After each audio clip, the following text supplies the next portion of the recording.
புதுச்சேரி அரசு சாலை போக்குவரத்து கழக ஊழியர்கள் இரண்டாவது நாளாக வேலைநிறுத்த போராட்டத்தில் ஈடுபட்டு வருவதால் அரசு பேருந்துகள் இயக்கப்படாததால் பொதுமக்கள் அவதியடைந்து வந்தனர்.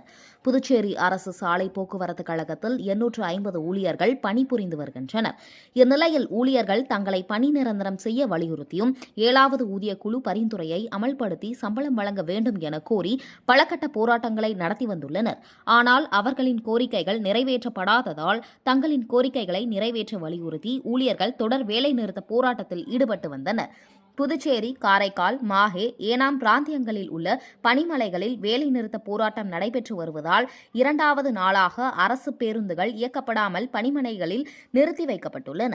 சுமார் 140 அரசு பேருந்துகள் இயக்கப்படாததால் பொதுமக்கள் அவதியடைந்து வந்தனர். மேலும் தங்களது கோரிக்கைகள் நிறைவேற்றப்படும் வரை வேலைநிறுத்த போராட்டம் தொடரும் என ஊழியர்கள் அரசுக்கு எச்சரிக்கை விடுத்துள்ளனர்.